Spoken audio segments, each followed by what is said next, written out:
He pelu whae tā tolu vesta hanu. Ka koe whailelei mai whoaki.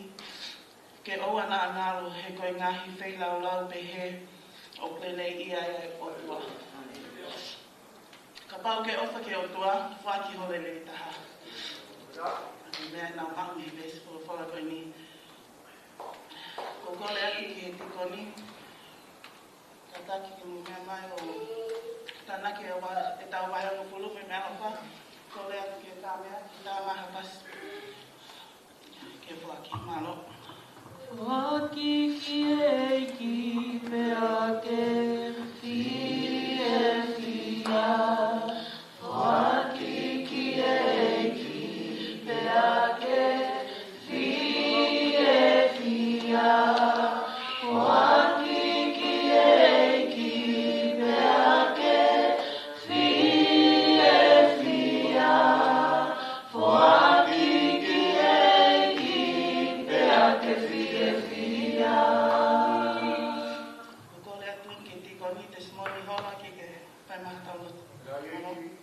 Pata mai e ki o ko fa ka no la mare ki yo nai.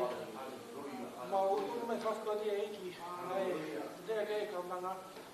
Ai me ka ve ma fa ki mo fe la e ki ho fo a ki o ki ai. O e e a fi nai e. O tu ma ta me le ki ta e de o fa to ko ki fi ma na e ki. Mo e di e fa ko di e ki ai e ki ma o fa e ki ko ke le ma ta ka pe a fi nai o je ne fa ko di e ki. Ko whahai matutu i eki, he mautui mo loto hou mai ki o fiona eki ho o whai me whaikare mare eki. Ka waki e tō takotoa pena tutu i eki, o mai mo tutu i whaponi eki. Ka whone na whenua ko eki. Rōri ama na ngarani ki whakate mata o tāpe a fiona he wafa alo se tuka raisi ko ma whamoi. Amen. Amen. Iai e tau whanangon nomo. I hawe ke ka hau o whai e tau Thanksgiving Sunday. Pamanata tupe o ku tau luku mai peki ai he o se ka hile o se tau sevesi. Malo apita.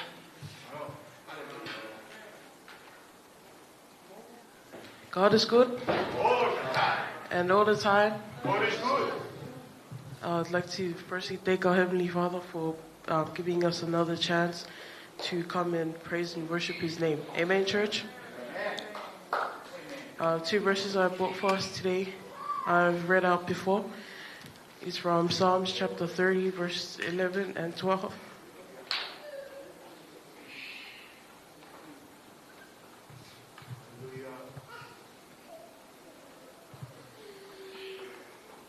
You have turned my mourning into joyful dancing.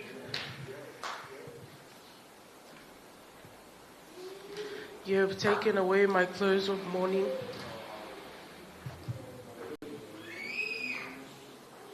And clothed me with joy, that I might sing praises to you and not be silent. O Lord, my God, I will give you thanks forever. As we start praise and worship, and go around and say hi to your neighbors. Amen, church?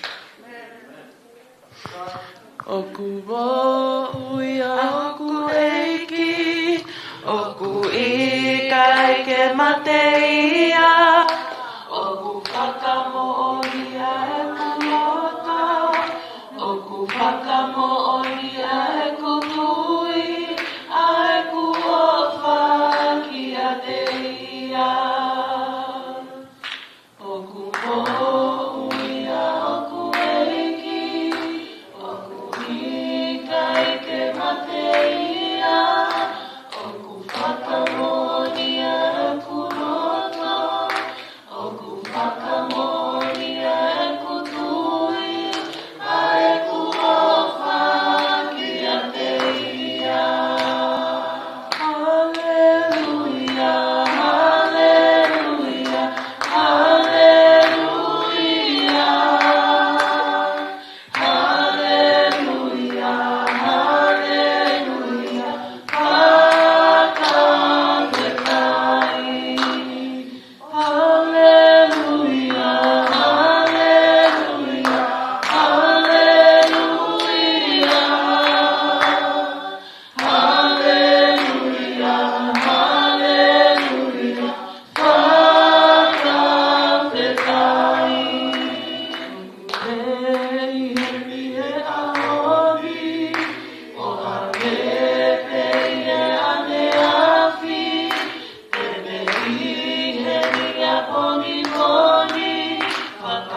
And that we can do better than this, Lord Jesus, and please continue to remind us that it's not for any man, for anything, Lord Jesus. I pray, Lord God, that you be with us for the rest of the service, Lord Jesus. And I give all the glory and honor back to you. In your holy life, in this wonderful name, Jesus Christ, I pray. Amen.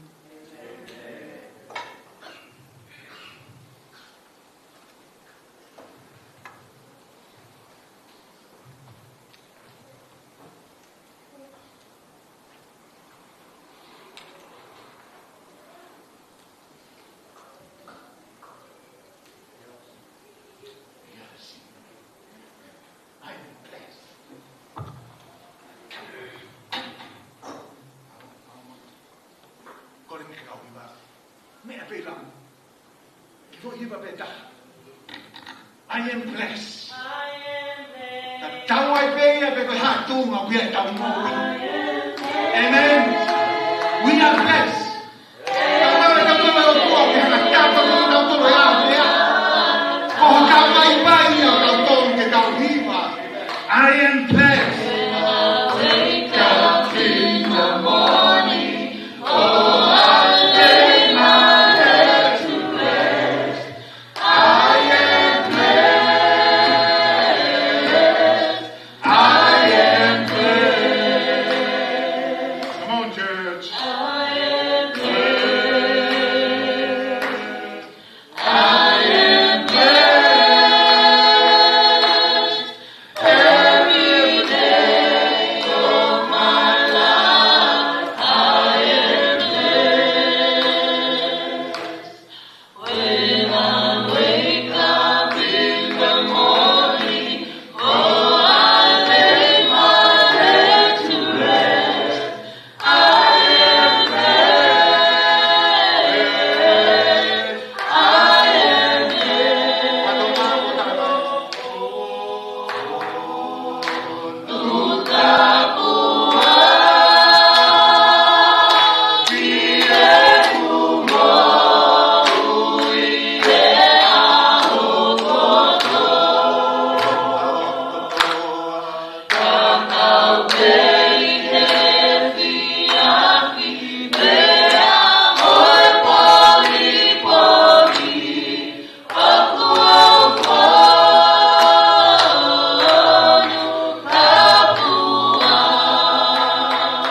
Hallelujah, tapai, whawhetai.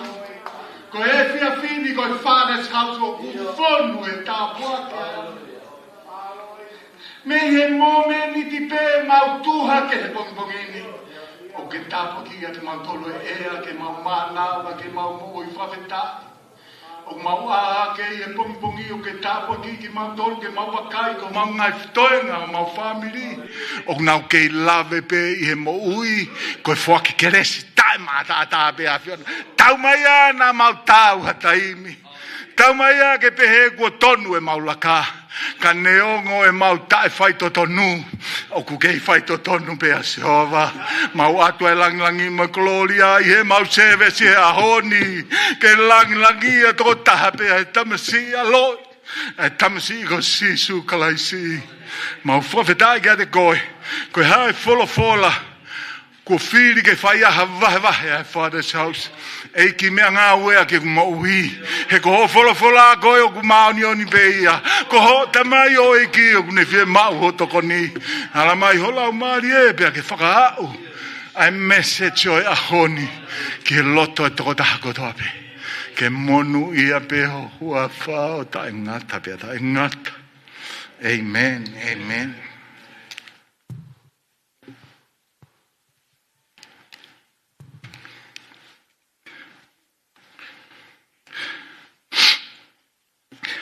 Ko kakak. Hangega te au whamanatu mai he o tua ke te au. A lea a tangata whausa me ko Davida. As I walked on the stage, I'm reminded of the author David, who wrote the Psalms. Koe ka konga ni e Malanga. In a comment of my sermon, Pehe i e same. in the Psalms it says,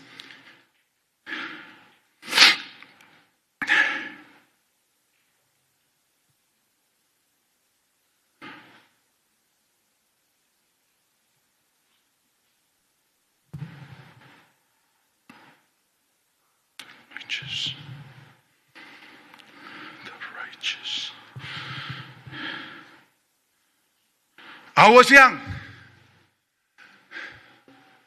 And now I'm old. Never have I seen the righteous people. I want to talk about righteous people. Never have I seen the righteous forsaken, or their children begging for bread.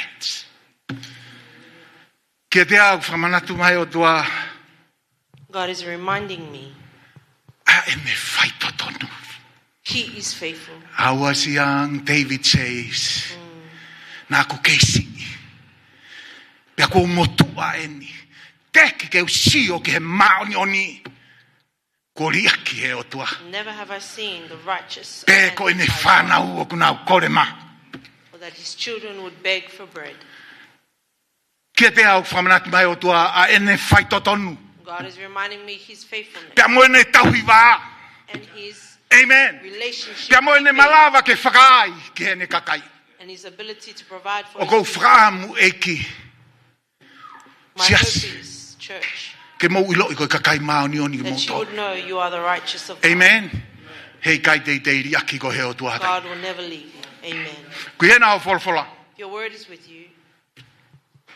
Sio mo au rakorinto vai tātolu. Turn with me to 1 Corinthians chapter 13.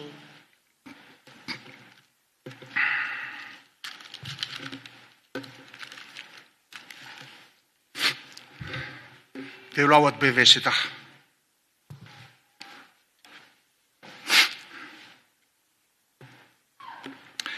Rakorinto vai tātolu. Sio ke veson tātaha. Tau lau whakataha mai, mo tolu koe toi tap whakatonga. Rakorinto vai tātolu, 1 vesi hono Corinthians tātaha. 13, verse 11. Makotoa, taha ua tolu.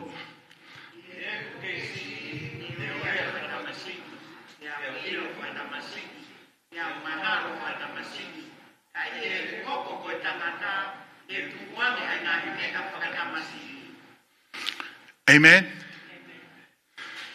Ie ku keisi neurea whakatamasi. Pea wilo whakatamasi. Pea umahalo whakatamasi.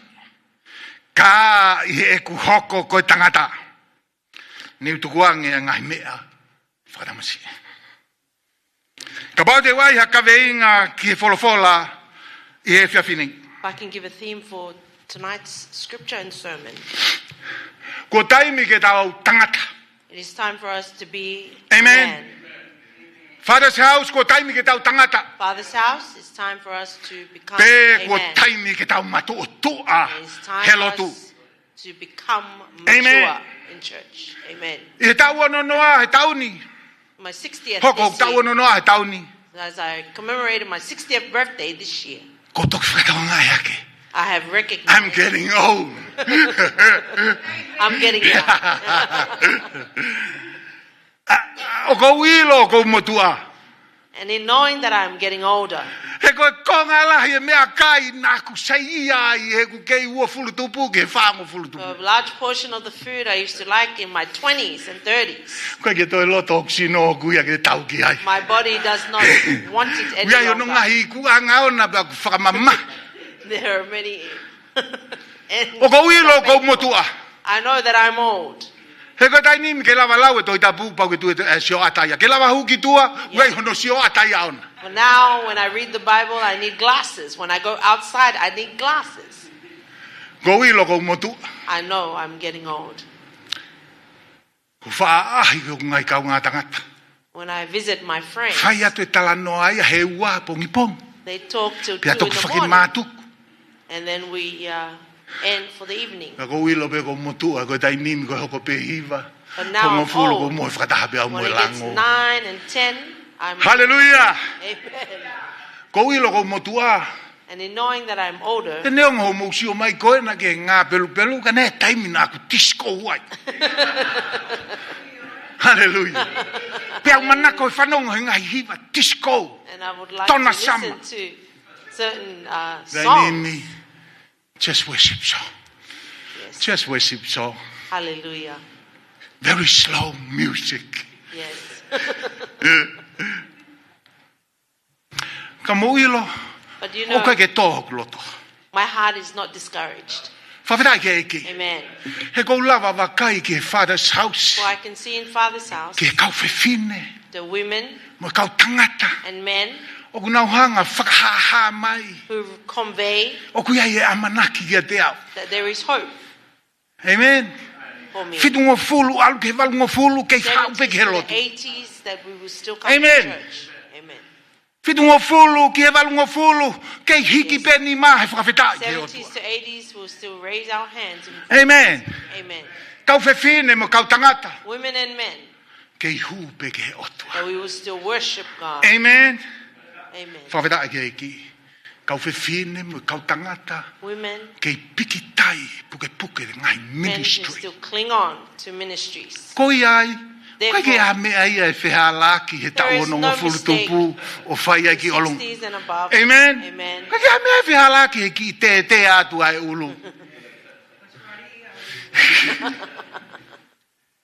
Whawhitai ke eki. Praise the Lord. Amen. It's all right Yeah. to grow old. Yes. Amen. Hallelujah. Ko i loko toko lahi taha ki mau tolu waha ai he ua noa ke whanoa. Most of you are between the age of 20 to 40. Just keep on living. Hallelujah. And you wake up one day Yes. all grey. Yes. Amen. Just keep on living. And you will find. You don't need the weather report to know it's going to rain today. Yes. Amen. Kau tangata eki me kau whina eki. Whawhitai ke otua. Just keep on living 40s and downward. And you will wake up one day. You just sound like your mama and your papa. Whawhitai ke eki. Whawhitai ke eki. Hoko atu pe ho mo ui. Continue living Pati mo wau pe ki ai. and you will reach. Aha ke pongpongi langa ho tua for no reason. Wake up one morning and your back is hurting for no reason. Apart from just old age. Yeah. Hallelujah. Amen. Talamai he toko tahaka te au. One person said to me, Moses, o Moses, kuia e tangata eiki motua o kuha o ki ho o si o ata. An old man is coming to your mirror. Whawhitai ke eki. You can't hide it. Whawhitai ke eki. O si ilo he toko taha hena ko ulu ku hina ka pau neka ke vari e ana.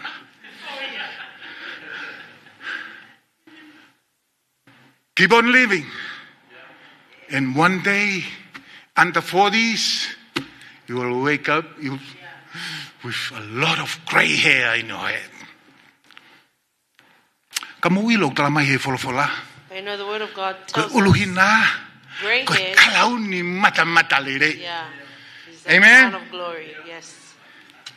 Sai.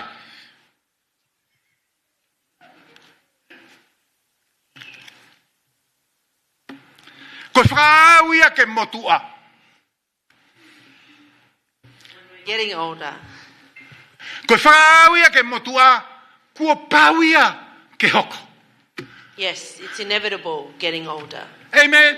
Amen. Ki he toko taha kotoa pe I whaleni. Every single person in this house, Te tau whakau tau toluia ke motu. we will all grow older. Ka koe whakau koe ke matu o tua. But growing in maturity Ko talano ake. is a different story. Amen. Amen. Whawhetai ke ki. Hallelujah.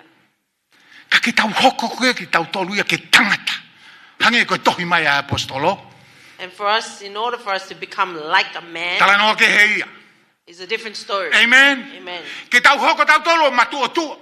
That we will become older. Ko talano ake heia. Oh, sorry, mature. Ko pau ke tau whakau tau toluia ke motu. Yes, we will grow old. Whawhetai ke ki. Amen. Ka koe matu o tua. But maturity, You have to become. Yes. Eh? Hallelujah. Yes. Amen. Hallelujah. Amen. Yeah, because it is not in accordance with your age. Amen. Amen. Yeah. Yeah, maturity is not equal to how old you are. Yeah, before you think of anyone, please focus Amen. on our sermon. I see many children, they are young in age, but their lives are mature. Amen. Amen.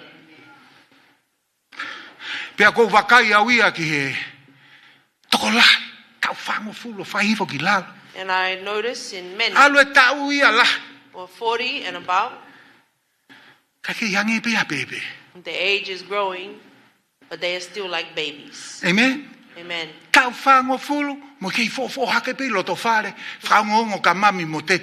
Yeah, 40 years old and still relying on others.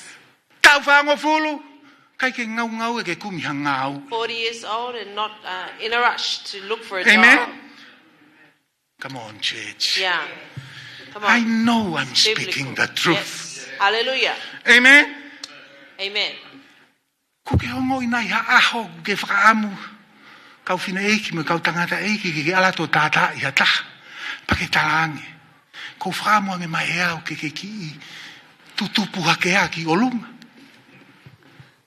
Amen. Amen.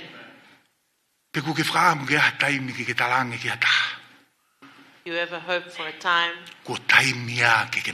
that you would encourage someone? Amen. It's time to become mature. If I'm to choose a theme for our It's sermon. time to grow up. Hallelujah. Amen.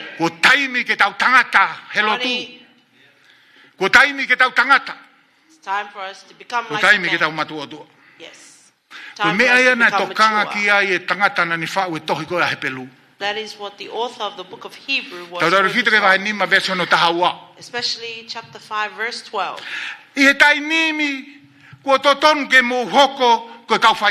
Now you should become teachers. But after, you still want someone to teach you. Amen. Amen.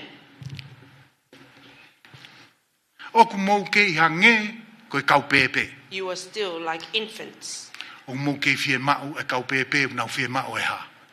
Milk. Amen. Amen. Only young infants still need Amen. milk. Amen.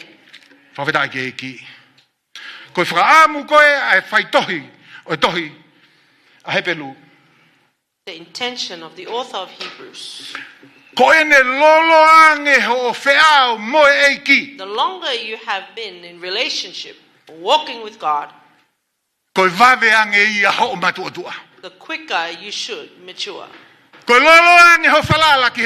The longer you trust and depend upon God. Amen. Amen. Yes. The quicker you should mature.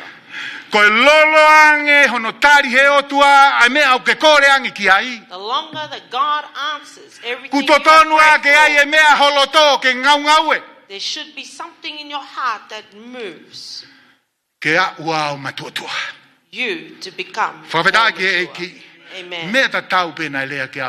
Same thing that Paul spoke about to the church of Corinth.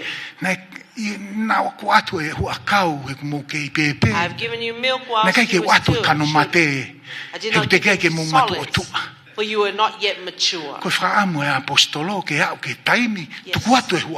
The intention of the apostle that we would pass the stage of milk to solids. Amen.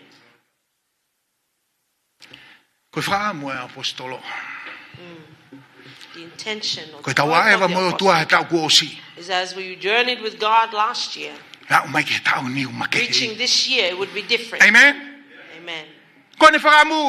Ko tau aeva he mahina kua osi. That the way we journeyed with God last month, Ke tau a umai tau tolu ke ni. that we will reach today, it Amen. will be different. From glory. Glory to glory. Amen. Me he nau. Hallelujah. Ke he nau. Ko kakai o ku matu tu a ko kakai o ku aeva he nau. Praise the Lord. Ke he nau. Ko me ia ko tokanga mai ke a Paula he tau resoni he ahoni. That is what Paul is concerned about in today's lesson. Pe ane tohia I e vesi ko ni And that is ke why he kainga wrote this o Korinto. Scripture to the church of Corinth. Ko ene whakaamu His e hope whai moa ua Korinto ke he matuatua. is that Corinth would reach maturity. Amen. Amen. Ko tui ko mo mea kona. I believe Mo that ilo you ko see toa ai honor vahe o e ofa. this chapter of love. Yes. Amen. Yeah. Sai pia ka pau I te ilo koe pa ki kamo It's ke okay koe. if you don't know it.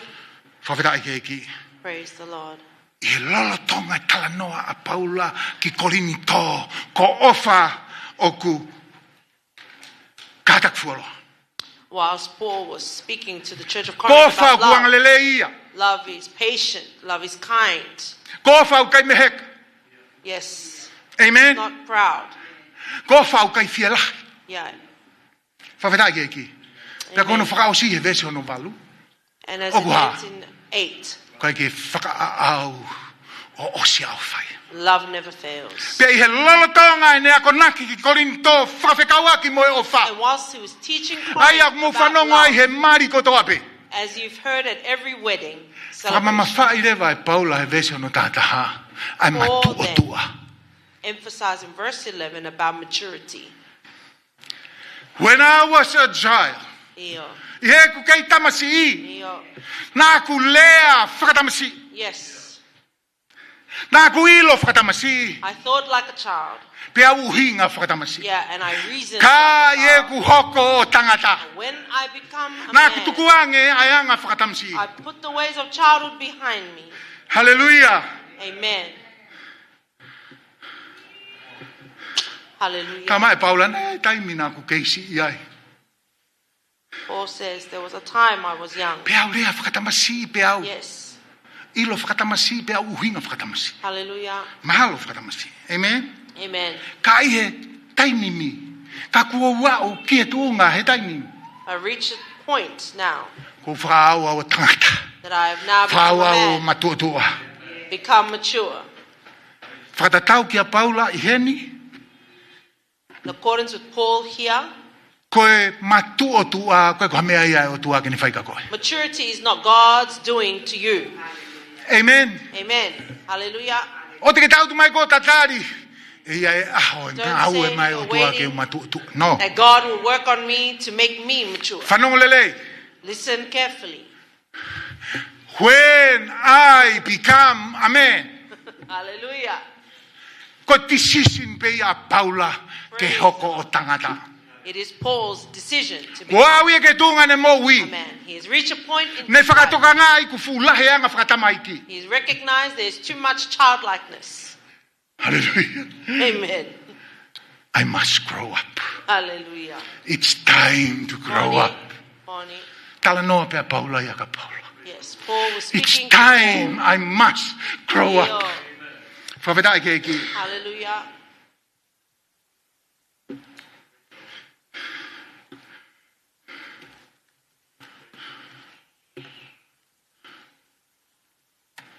Ko hae ngahi anga whakatamaiki nei ria ke Paula. What are the childlike behaviors Paul left behind? Mu whatoka ngā e mea tolu he taure soni. You notice 3 things? Yes. Speak. Ko anga whakatamaiki e ku loto a Paula ko ki tukuange. I ne hoko tangata ne loto ki tukuange a lea whakatamasi. Yeah. Paul wanted to leave behind, Nā ne loto ki tukuange a ilo whakatamasi. yeah, childlike talking, childlike reasoning, Pe moi mahalo whakatamasi. yeah, and childlike thinking. Amen. Ko loto ki vahe atu pe, he ngai whakaukau e tolu koe ni. Hallelujah. Let me share Nā with you tokoni 3. ka tau. Kau tu e tokoni me e I whawhekau o believe- tau ki la. It will help each and every one Amen. of us. Amen. Ulu aki. Firstly, Tal mai Paula. Paul I he ku says, keisi. Nā when I was kuanga like a whakatamasi. child, Yes. Ye ku keisi na ku anga whakatamasi. Nei tala mai e mau whai ako. Our teacher told us Ka whia ki fo ilea whakakariki ke if ilo. there is a Greek word you know, Pe au e peke fu. Whakahaha be teke fie ha aki. Ka koutu iau koe ngahi lea ko ni o ngau ea ke paula. He kai ke mahino i ka tauto. yeah. But Ka these pau e words that tau. Paul uses, Ki lawe si i pe ki he rea whakakariki nai tohi aki e tau yeah. wholowhala. Amen? Look at the original language. Ku mauila mau tolu koe lea whakakariki ki he lea leko. L-E-G-O. Pe aku hau mea i e spoken word i koe tau wholowhala koe ha. Logos. Yeah, logos. Ka koe lea nai ngau ea ke paula ia he ni But the word koe that Paul used here, la leo. Ka toa sias. La leo. laleo, Sai. Koe lea koe ia. that word, O kai ke uhinga pe ia ki he child talk pe koe talanoa whakatamasi i. it is not just meaning childlike talk. Kau kuhinga ia ki hohanga e koe ia o open you up to someone. Ko hanga e koe o whakaha atu koe ki ata. Whawhetai ke ki. Amen. Amen. Amen. Ko hanga e koe tō atu e mea koe koe ke ilo i hataha ia koe. Yeah. Pea ke whakaha ki ata. Amen. Amen. Mea koe ke ilo mai i hataha ki a koe. Ka ku ki tō e koe ia me i holo tō ke whakaha ka ata. Yeah. Whawhetai ke ki. Ko hanga whakaata holo tō. Ke ilo hataha. Ai mea o kui ai. Ko uhinga ia ko a paula. Ko kei tamasi i. Na ko hanga ia o whakaha atu.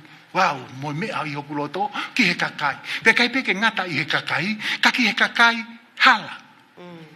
Whawhetai ke ki. Paul is revealing here that he would convey things about himself to people and the wrong people. Praise the Lord. Amen. Tala mai Paula. I he Paul ku said, kei tamasi i. whilst there was a child, Na ku hanga ia ui a whakaava au when I hoku was a loto. child, I Na ku opened tala my ia au heart ke kakai hala, ai and I mea au told the ki hoku wrong loto oku. people what was in my heart. Koe ku whehala ki a he keisi. That is my mistake as a child. Amen. Amen. Nā ku whakaha e au au. I Ki he revealed kakai. myself He to koe ke ngata people. pe ne uhinga, koe te whakaha kita ki ha kakai, ka koe whakaha ki he kakai hala. Not only are you revealing yourself to people, but to the wrong people. Nā ku fulahi. I talk too much to wrong people. Amen. Amen. I talk too much to people who have no business knowing what's in my heart. Amen. Amen. Whawhetai ke ki. Amen. O tau ilo whewhe ka kai gau ke matuatua. How do we know people who are not yet mature? Whatatau ke tau wholwholau tala mai koe ka kai o In kunau. accordance with our word, Tala noa ke ka kai hala. they are people who talk to the wrong Whawhetai people. ke ki. Amen. Nau whakahato e nau tole ngahi. Mea whakapuri-puri ho nau loto ki he toko taha hala. They reveal things that are hidden Amen. in their heart to the wrong people. Pea tau tau te whito And it's ki he specifically, social media he ngai ahon. Mm, Ko tau fo'i he sio ai. Yes. Amen. Koe ha, Facebook. yes. Kai koe aku hinga tua koe ke Facebook. O kai peke ulo toa ke ilo ha mea mei he Facebook ka. Kau ka ilo ha mea. I don't want to know anything Ilo pe from me social wholowhala. media. Whawheta. Should only know O from the se word unga of pe mea o God. tala mai hoku hoa ka te au. Is it enough Kai with ke toi just the loto things ke that toi my ilo ka mea. spouse tells me? Whawheta, uai mo ha mea Amen. koe. Twitter. Wai mo mea koe Instagram. Pea toki i longa i e ke iki a ka kai lalahi. Yeah, and then it conveys Open how up their heart young to ones are wrong still people. childish. They yes. Whawheta ke ki. Amen. Tamai Paula, when I become a man, Yeah, hallelujah. e taimi koe ke matuotu ai. Yes. Instead of talking and open my heart to the wrong people, I open my heart to Praise Jesus. the Lord. Amen. Amen. Amen. When I become a man, Yeah. I reveal my heart only Praise to the Lord. Jesus. Prophet that. Whawhetai ke ki. Amen. Hallelujah. Amen. Paul says, I learned the power of open up myself to Jesus only.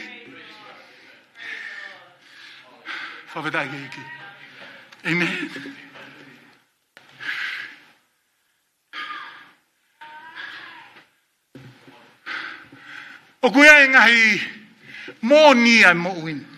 There are truths about life. The longer we live,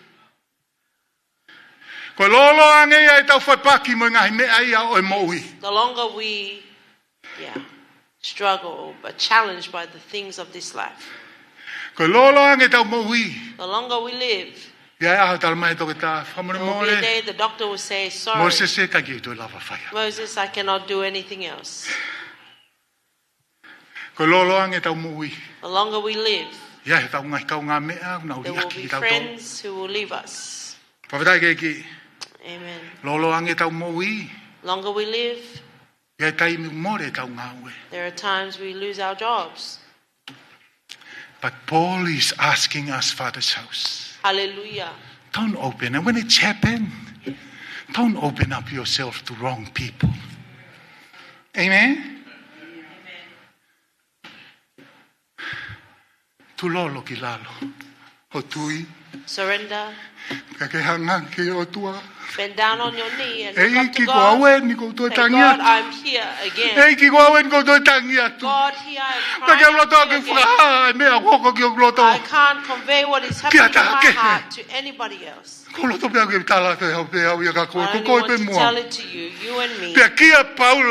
And to Paul, the man who has become a man, is a man who only looks to Jesus. It's me. Hallelujah. It's me, oh Lord. Io. It's me again. Praise the Lord.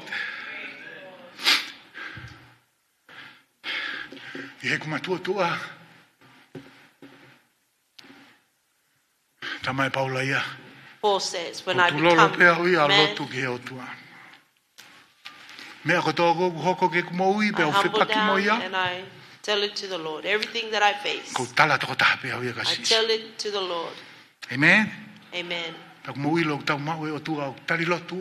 that we have a God who answers prayer even unto today. Many of you have witnessed to the answering prayer. And how God has made a way. Jesus is still doing miracles today. Yes. The Holy Spirit still becomes a comforter to us. Yeah. You cannot become mature until you know prayer. Yeah. You will not become mature until you give all. Amen. Yeah. Yes. Amen. Church, if you are still conveying yourself to the wrong people, you have not matured. Amen. God, all you need to do is surrender where you are. God, I prayed for you to you last year. I prayed for you again. Secondly, when I was a child, I thought like a child. But when I became a man, I was, left behind. The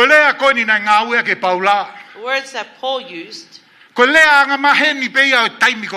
it is a word accustomed to that time.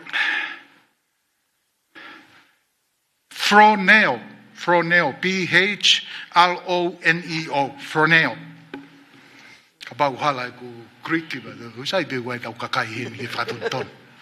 Amen. Amen.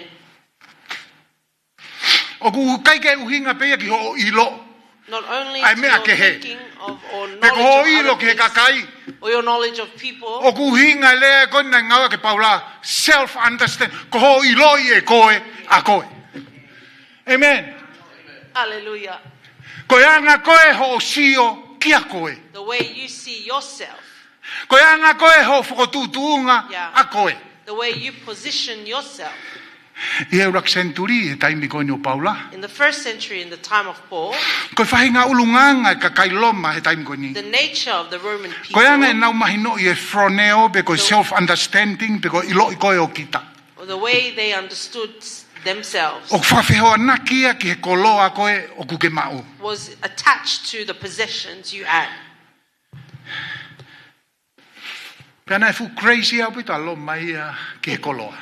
And Rome was very crazy about possessions. Whawhetai ke ki. Amen. Koe lahiange ho koloa. The greater your possessions, Koe maalunga ngei a ho tuunga. the greater your status. Whawhetai ke ki. Koe lahiange ho koloa. The more you Koe have, maalunga ngei a ho ave ho tuunga ki olunga. the higher your position would be. Whawhetai ke ki. Amen. Pea kia Paula, we me o whihalaki, ka pau te ke ave e koe ki olunga. And in Paul's mind, if you were to put yourself Ka whaunga higher, pe ma panga tahani manoa ho pangea koe. Whawhetai ke ki. amen. Hei kai te ke lava claimi ko tangata koe o kuke maalunga. You cannot Ka kai ke claim aha o koloa. to be Whawhetai ke ki. a powerful person without any possessions. Pea koe tala mai e Paula. And what Paul says here I e is, ku keisi. when I was a child, Nā ku hange au ia hiki au whatatau ke he lahi e ku mea nei mau. I would lift myself in accordance with what I Koe had. lahi ange ku koloa koe ku maalunga nge aku ia I hoku mata The koe greater o. my possessions, the greater I was in my own Ka I e ku understanding. hoko o tangata. But when I become a man, Whatatau kia Paula. in accordance with Paul, Koe lahi ange koloa. Koe maulalo ange ia e ku tukuhifo au I society. the greater my possessions, the lower I would bring myself in society. Whawhetai ke ki. Amen.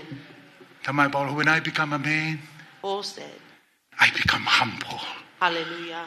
I don't equate me to the wealth I have. Yes. I put myself down. Hallelujah. Whawhetai ke ki. Amen.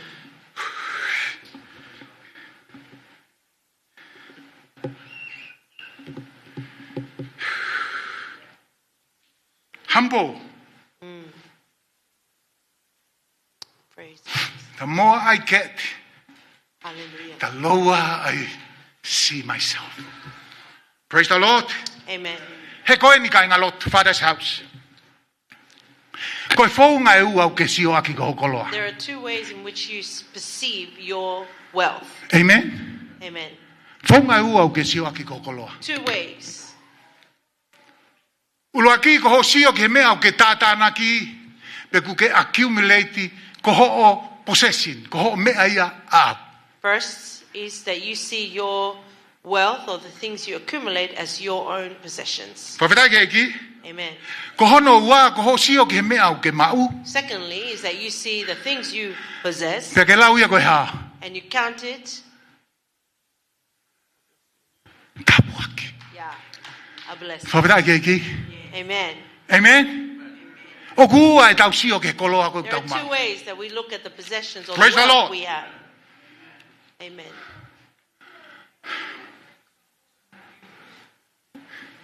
O te ke whakahala e koe au. O koe ke honga whakahala i hata hahen. Yeah. Mauhani se niti. Whawhetai ke ki. Amen. Koe ke whakahala i au i hata hau mauhani se niti. Yeah. Lahi ni se niti he panke, wahane ni I'm ves. not judging anybody who Whawhetai ke has ki. a lot of money or Koe mea whihala investment. ki ai. There's nothing wrong. Ka i he taimi ku ke sio ai ki ai ko ho ngau e honi ma. Kai koe tapua ki he o tua honi ma. As the work of Something your is hand wrong. and not the blessing of your hand. Amen. Iyo. Whawhetai ke ki, please.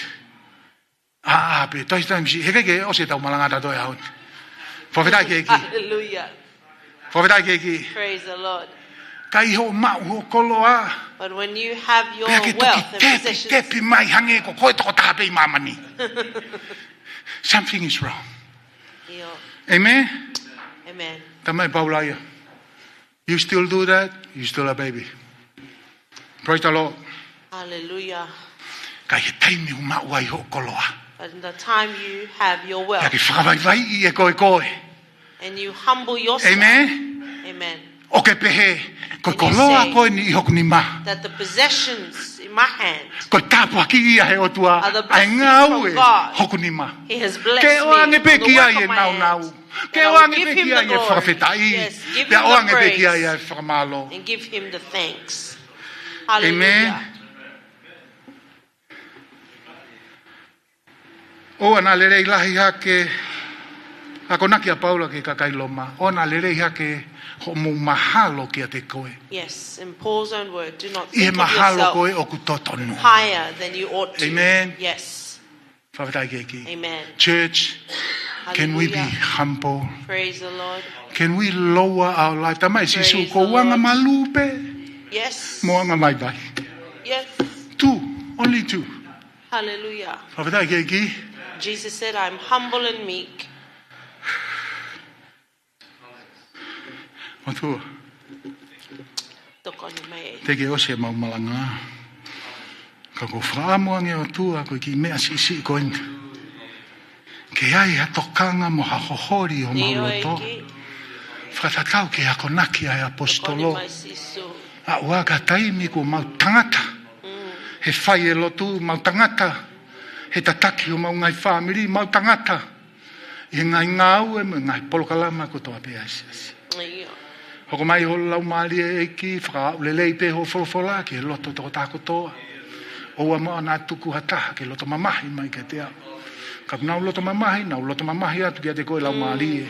E ko koe na ke hanga inspire Paula. Oh, yeah. Ke tohi alisi. Ko whaamu. Eki. Ke mau hoko kotoa pe. Mau i loi pe. Nā mau ke tamasi. Ka kua ua ke tau. Mau hoko tangata. He i loi koe. Pe i loi a ho wholofola. Ke monu ia pe ho hua whāpa. Ke tāpua ki e whaiwhe kāo. O au ke sisi taha whata sausi a honi. Ia sisu klaispeko alo. Ka ko mau whamoe. Amen. Ke tāpua kena ki mōtolo e otua.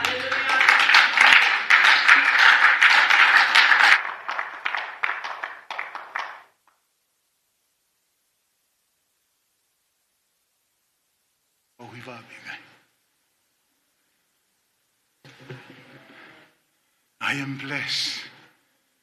Can we sing? I am blessed. I am I blessed. am blessed. Come on, church. I am blessed. Os bako tuwang ke whai kau ke whaos. Every day of my life, I am blessed. When I wake up in the morning, oh, I lay my head to rest. I am blessed. I am blessed. Oh, kuofo. Nu tapua Ki e kumo ui e aho koto. Tata pe i he e fiafi. Pe a moe pongi pongi. O kuofonu tapua. Tato hiva peia. O kuofonu. O kuofonu tapua. Ki e kumo ui e aho koto. Tata pe i he e fiafi. E a moe pongi pongi. O kuofonu tapua. Te o tamai, mo whamalogo, mo whawheta i kia te koe. Kono i ngā koe wholofola mo ui e awhiona. E ke e mo whawheta i mo whamalogo, ke i whi mea ngau e aki eiki, o tamai o eiki. Meneo ngai tu unga whakasin o kui ai e tamai ka mau whakawhetai mo whakamalo. Kono hinga koe poto whakaotua o ke whakafondu ake ia e tamai. Tukumu aiki ki kei hoko atu ai pe eiki ne hoko koe whai aku. Ke ako i ki mautolu mo ako ne kina ki mautolu. Whakatatau pe moho whina ngalo e tamai. Mo whakamalo ke te koe whai tāpu kina mai mo uia ana. E ke toi ngai whanau mo i makapuna. O mau heni eiki pa pe ke poa te. O mau te kaki atu honi ma mafi. Ake nau tolo e kau taki he ngahi potu ngawe. O mau te kaki atu honi ma lelei e tamai. Kau mai eiki he ngahi whakotu utu ma ngahi palani eiki he whakaosinga e tau ko e ni e tamai. Tuku mua ke mau ka iaha mau watu ke he konga whakaosi ko ia e tamai. Ke mau hu watu he tau fuona e tamai. Koe koto tāpu aki mo whakamunu ia ki a te ki mau tolu. Eki mau lotu makehe atu ki nau tolu ki he mohenga o e mamahi. Eki mau kau whakatahen poko whea wheitu o kei. Si ngahi kupu o e seasi ko ini o e father's house. A watu e mau lotu ka te ki nau tolu. He ngahi wheitu ke he kehe o nau iai. Eki pake whai tāpu kina, pake whakamunu ia mai aki mau tolu he aha ko ini e tamai. Whai kotoa pe eiki ke lang ia pe ho hua wha. Ia klaisi suko ala ho mau whamu ui. Amen and amen. Ang peki em no peka ke tokon sa sikau ke lau.